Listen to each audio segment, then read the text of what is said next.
So here's problem number 2 from the 2010 AP Calc AB exam. And the situation that's described here is that a zoo is holding a contest to name a new baby elephant, and they had an entry box, and at hour 0 there were 0 entries in the box, and then by hour 8 there are 2,300 entries in the box. They give you some other information in the problem setup here, and then what they ask you to do in part A is they ask you to use data in the table to approximate the rate, and so rate would kind of indicate derivative. Use data in the table to approximate the rate in hundreds of entries per hour at which the entries were being deposited at time t equals 6. Show the computations that lead to your answer. So really what we want here is the instantaneous rate of change at 6 of the number of entries in the box. We can't find this derivative exactly because we don't have the function e of t, but what we do have is we have a data point on both sides of the t value of 6.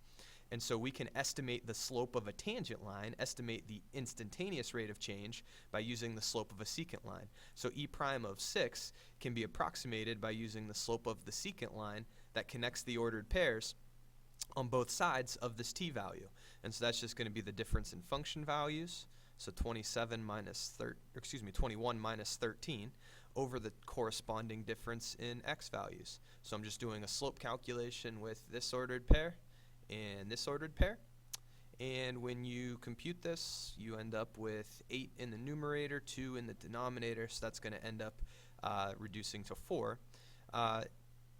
It wants us to show the computations that lead to our answer. We did that, and I was just kind of looking back and seeing if it said anything about units here.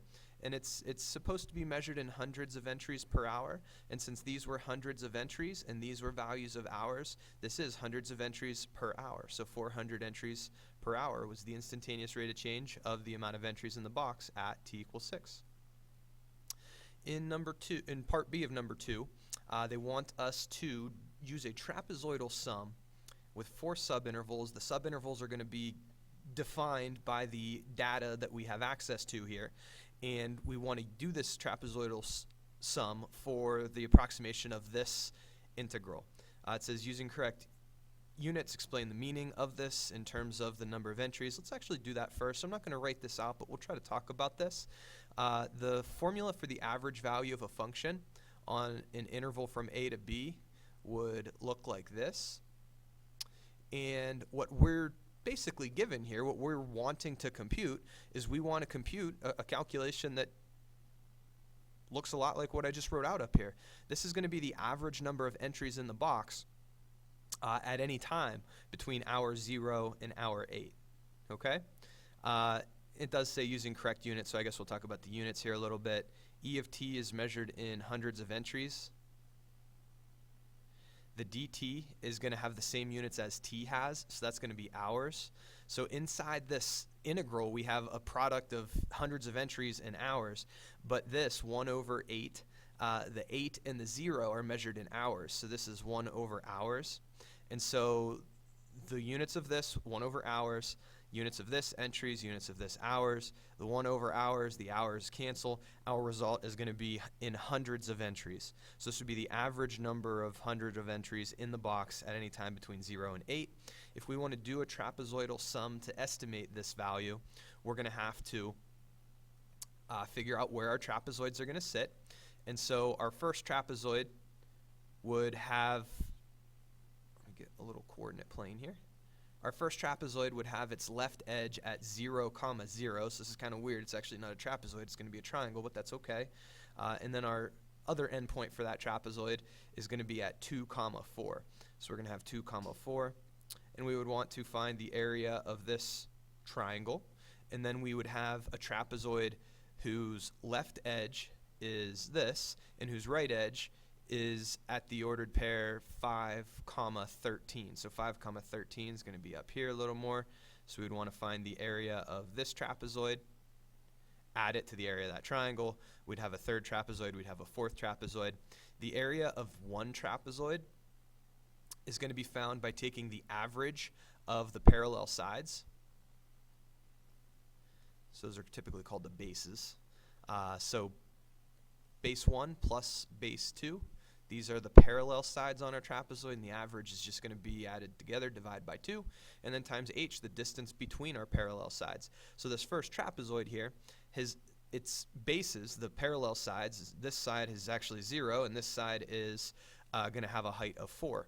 So our first trapezoid is going to be 4 plus 0 over 2 times the height, times the distance between the parallel sides. Well, that's going to be the distance across the x-axis here, and that's going to be 2 units. We would add to that our next trapezoid's area. So the next 2 parallel sides for the second trapezoid, on the left edge we're going to have a height of 4, on the right edge we're going to have a height of 13, so we're going to do 4 plus 13 over 2, and then times the width of that trapezoid, or the distance between the parallel sides, and that ranges from 2 to 5, so that's going to be 3 units.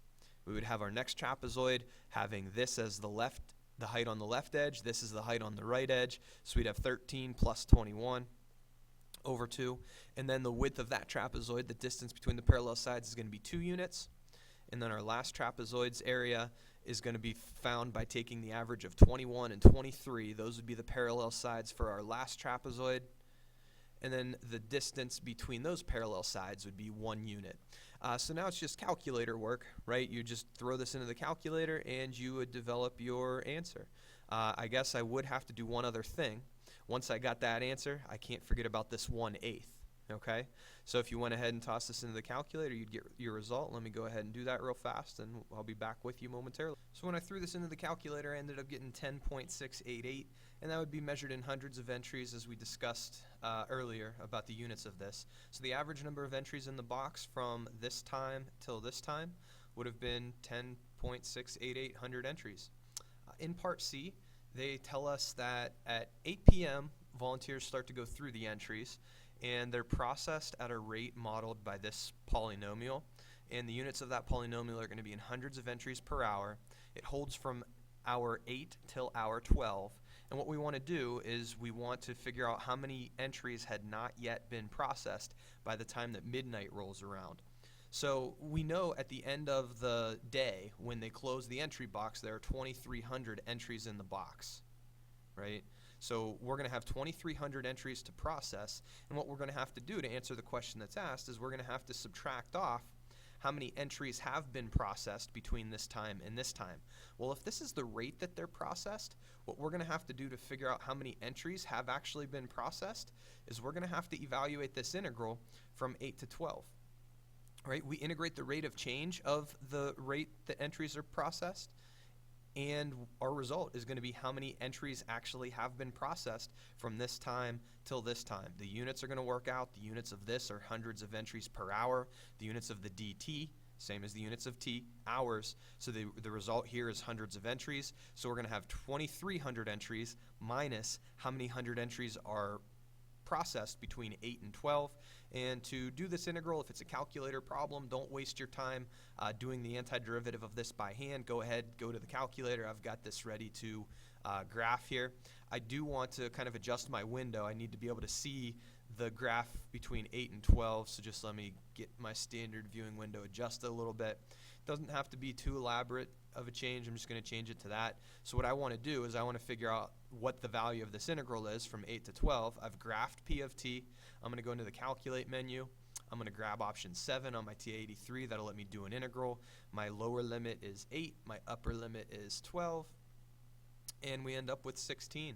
So we're looking at 23 minus 16, and these are both measures in hundreds of entries, is going to leave us with 700 entries left to process.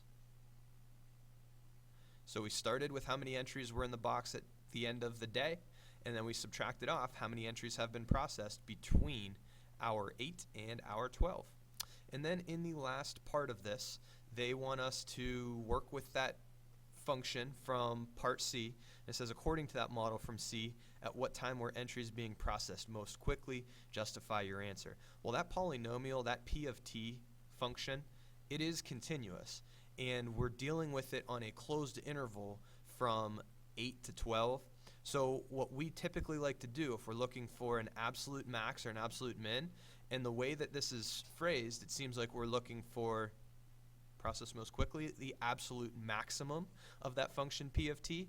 Our candidates are going to be endpoints of our interval, so that would be 8 and 12, and then also any values that make the derivative of that function 0. So I kind of paused the video there for a couple minutes, and I copied the function from part C here, took its derivative, and then with the calculators in place and I'm trying to figure out when this derivative is 0, I'm just going to graph the derivative, so that's the parabola you see here, and I found 2 times when the parabola was 0, so I just used the 0 feature on the calculator in order to find this 0, which was 9.18, and this 0, which you can still see at the bottom of the screen there, 10.816.